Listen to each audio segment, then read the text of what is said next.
سلامونه دوستانو، راغلاست. بیا هم جاوید خان یم تاسو سره مخامخ. خوږو دوستانو، زه راغلی یم د خپلې ښایسته سیمې ته، خپل ټاټوبي ته او خپل ابایي وطن ته. خوږو دوستانو، تاسو کتلی شئ په سکرین باندې چې څومره یو ښکلې فضا ده او څومره یو ښه سرسبز منطقه او ساحه ده. نو دغسې فضاګانو نه واقعیت هم سړی خوند اخیستلی شي. د دې ساحې لږه لنډه معرفي به هم زه تاسو ته کومه. زما سره دلته زما دغه نونکم دی عثمانه. سلام واچوه زوی. سلام علیکم. ښه غټ سلام واچوه. سلام علیکم. آفرین. وعلیکم سلام. نو راځئ چې داسې مخکې لاړ شو او د دې ساحې په تاسو باندې لیدل وکړم. په دې ساحه کې ډېرې ښکلاګانې دي، په دې ساحه کې روانې اوبه دي، سرسبزه ساحه ده او یو بهترین موسم دی، د پسرلي یا د بهار موسم دی. نو موږ دغه ساحې ته په یو لنډ سفر یا چکر باندې راغلی یو. نو په دغسې موسم کې خوږو دوستانو واقعیت هم چکر تلل یا بیرون د فضا نه ګټه اخیستل دا موږ او تاسو لپاره مهم دی.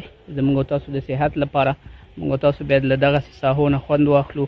حتما چکر ته باید لاړ شو، سیاحت ته لاړ شو، خپلې کورنۍ، خپل ماشومانان ځان سره بوزو، خپل ملګري ځان سره بوزو. دا ساحه به زه تاسو سره معرفي کړم. ننګرهار، همیشه بهار، بیا چپرهار او ځینې دوستان یې چپلیار په نوم باندې پیژني. نو دا زموږ ابایي وطن دی. خوږو دوستانو، دا داسې یو ساحه ده چې هرې خواته چې زه لینس د کیمرې اړوم، ساحه شنه ده، شنه فضا ده، بهترین بیکګراونډ. تاسو ترېنه هم خوند واخلئ. زه هم خوږو دوستانو داسې د دې طبیعت نه خوند اخلم. سلام علیکم. وعلیکم سلام. کوم ځای ته راغلی؟ چینې اوبو ته راغلم. چینې اوبو ته راغلی؟ ښه، چینې ته ښکته کېږو. راځه چې چین هم در باندې وګورم. دا هم زبردسته چینه. اوبه ګرمې دي هلکه که یخې؟ آفرین. اوړي کې دا یخې وي او ژمي کې ګرمې وي، که نه؟ همداسې ده که نه؟ ژمي کې راغلی کله دلته؟ ژمي کې دا اوبه چې ګرمي.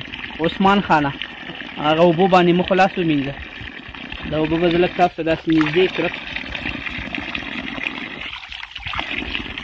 نو دا اوبه څښلو ته خوږو دوستانو هر څه لپاره مناسبې، بهترینې، پاکې اوبه دي.